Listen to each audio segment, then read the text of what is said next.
નમસ્કાર દર્શક મિત્રો, જનઅર્પણ ન્યૂઝમાં આપનું સ્વાગત છે।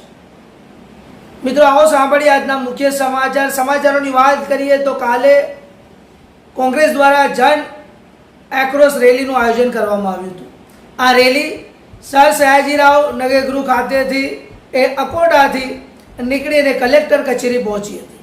તે દરમિયાન એવા દ્રશ્યો સામે આવ્યા હતા જે વડોદરામાં ઘણા લાંબા સમય પહેલા જોવા ન મળ્યા હતા। કાલે ભારતીય જનતા પાર્ટીના કાર્યકર્તાઓ અને કોંગ્રેસના કાર્યકર્તાઓ આમને સામને હતા। જો કે કોંગ્રેસના કાર્યકર્તાઓ ત્યાં હાજર હોય કારણ કે ત્યાં એમના દિગ્ગજ નેતાઓ આવવાના હોય, જનસભા સંબોધવાના હોય અને જન આક્રોશ રેલીનું કોંગ્રેસે આયોજન કરેલું હોય, પરંતુ ભાજપના કાર્યકર્તાઓ ત્યાં કેમ આવ્યા અને એમને વિરોધ કેમ કરવો પડ્યો તે એક સવાલ ઊભો થાય છે। અને જો ત્યાં આવ્યા છે, લોકશાહીમાં વિરોધ કરવો એ આપણી પ્રાથમિકતા છે, પરંતુ પોલીસ ત્યાં ઊભી છે અને પોલીસે પરમિશન આપી કે પરમિશન નથી આપી અને ત્યાં ઊભેલા લોકો કોંગ્રેસ હાય હાયના નારા સાથે સૂત્રોચ્ચાર કરતા હતા, ત્યારે પોલીસ મુખ પ્રેક્ષક કેમ હતી તે એક મોટો સવાલ છે। આ બધી જ પ્રક્રિયા દરમિયાન જનઅર્પણ ન્યૂઝના માધ્યમથી અમે જે કોંગ્રેસના કાર્યકર્તાઓ સુધી પહોંચવાનો પ્રયત્ન કર્યો અને આ વાતનો ખુલાસો માંગ્યો કે આ કેમ બની રહ્યું છે, ત્યારે અમારી સીધી વાતચીત માંજલપુરના 108 ગ્રુપના જેવા જાણીતા આપણા જે કહેવાય કે વિજયભાઈ બંબુડિયા જે ત્યાં હાજર હતા ને વિજયભાઈ બંબુડિયા સાથે અમારી વાત થઈ, ત્યારે એમને જણાવ્યું કે કોંગ્રેસને અત્યારે જે જન સમર્થન મળી રહ્યો છે તેના કારણે ભારતીય જનતા પાર્ટીના હાલના ધારાસભ્યો હોય કે ભારતીય જનતા પાર્ટીનું કોર્પોરેશન જે બોર્ડ બનેલું છે એમાં મેયર, સ્ટેન્ડિંગ કમિટીના ચેરમેન કે પછી ભારતીય જનતા પાર્ટીના વડોદરાના અધ્યક્ષ હોય એ ક્યાંક ને ક્યાંક બોખલાઈ ગયા છે અને જેના કારણે આ પરિસ્થિતિ સર્જાઈ છે। જો વિરોધ કરવો જ હોય તો માત્ર ને માત્ર ખાલી કાર્યકર્તાઓ કેમ, એમને કામ કર્યું છે તો નેતાઓ સામે કેમ ન આવ્યા તેવા પણ આક્ષેપો કરવામાં આવે।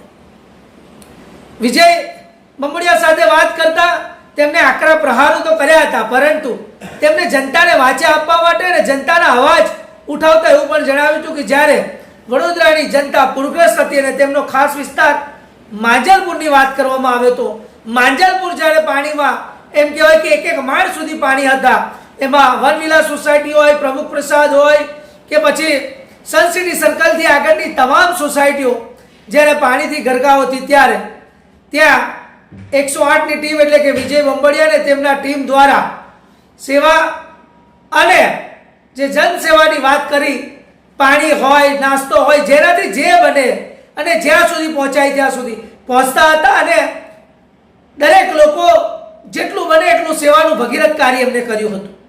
તો સાથે સાથે કોંગ્રેસના દિગ્ગજ નેતા અમિત ચાવડાએ અઘોરા મોલ ક્યારે તૂટશે તેની પણ વાત કરી હતી કે વિશ્વામિત્રી નદીનું પાણી જે બેક માર્યું હતું તેના કારણે વડોદરા શહેરમાં પૂર આવ્યું હતું।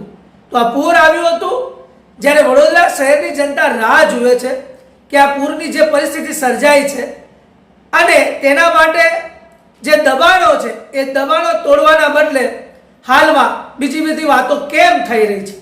કાલે જન આક્રોશ રેલી બાદ ભારતીય જનતા પાર્ટીના અધ્યક્ષ દ્વારા પ્રેસ કોન્ફરન્સ રાખવામાં આવી હતી અને તેમણે ખુલાસો કર્યો હતો કે અમે કોઈ દબાણ ચલાવી લેવાના નથી અને તમામ દબાણો તોડી પાડીશું, પરંતુ જનતાના આક્રોશ પછી કેમ 30 વર્ષથી આ સરકાર છે, 30 વર્ષથી આ સરકારના તાબામાં આવેલી આ પાલિકાઓ છે, તો આ અધિકારીઓએ કોની મનમાનીથી પરમિશન આપી અને આ દબાણો કેમ કરવામાં આવ્યા તે પણ એક મોટો સવાલ છે।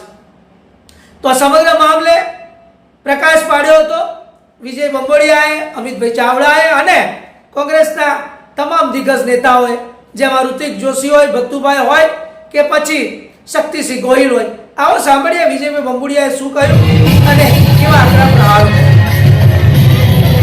વિજયભાઈ, આજે જન આક્રોશ રેલી કોંગ્રેસ દ્વારા આયોજિત કરવામાં આવી અને ભારતીય જનતા પાર્ટીના કાર્યકર્તાઓએ પણ અહીંયા કોંગ્રેસનો વિરોધ કર્યો, શું કહેશો આજે?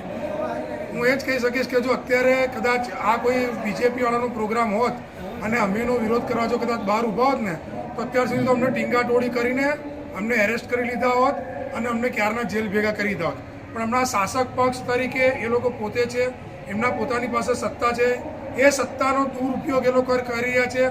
અત્યારે આ જન આક્રોશ રેલી એ કોઈ પક્ષની નથી, આ પબ્લિક માટેની રેલી છે, આ પબ્લિકોના અધિકાર માટેની રેલી છે કે જે સરકારે જે હાસ્યાસ્પદ રીતે 50 કે 100 રૂપિયા આપવાનું જે નક્કી કર્યું, જ્યારે લાખો કરોડોના અર્થમાં જે નુકસાન થયું છે, લોકોની ગાડીઓ ડૂબી ગઈ પાણીમાં, ઘર વખરી ડૂબી ગઈ, લાખોની મત્તાની જ્યારે ડૂબી ગયું છે અને એને તમે 50-100 રૂપિયા જોડે જો ગણતરી કરતા હો તો એની માટે કોઈએ તો અવાજ ઉઠાવવો પડશે.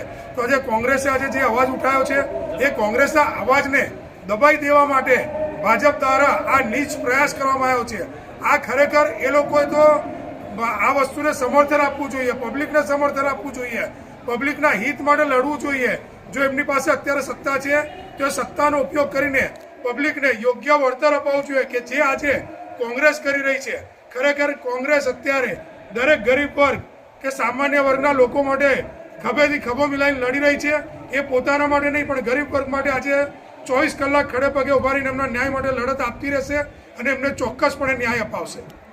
જી ચોક્કસ. આજે મોટી સંખ્યામાં જ્યારે લોકો જોડાયા છે ત્યારે ક્યાંક એવું લાગી રહ્યું છે કે કોંગ્રેસ સાથે જ્યારે જનતા જોડાઈ રહી છે એના કારણે કદાચ ભારતીય જનતા પાર્ટીના વડોદરાના નેતાઓ મોકલાયા હોય એવું. હું કદાચ એવું પણ કહી શકીશ તમને કે હું હમણાં મોસ્ટ ઓફલી બધાને ઓળખું છું કે અમારા બાજુના જ વિસ્તારના લોકો હમણાં જે એ કરવાયા છે એમાંથી 2-4 જણ તો મારા ઓળખીતા પણ છે. એ શું લઈને અહીંયા આવ્યા છે વિરોધ કરવા એ તો મને પણ ખબર છે કે આજે એ લોકો પાસે કોઈ એવી વ્યક્તિ નથી કે જે વિરોધ કરી શકે. આ પર્ટિક્યુલર ભાજપના કોઈ કાર્યકરો નથી, આ ખરેખર બોલાયેલી પ્રજા છે. અને આજે જે અમારી જોડે જે હમણાં અહીંયા જોડાયા છે એ પબ્લિક વગર બોલાય એમના પોતાના અધિકાર માટે લડવાયેલી પબ્લિક છે. એટલે જો આ પબ્લિક વિફરી તો આજે ભાજપને વડોદરા શહેરમાં એક સીટ પણ નહીં મળે એવું પણ હું કહી શકીશ. આપણો પરિચય આપો. વિજય બુંબડિયા, સોશિયલ કાર્યકર.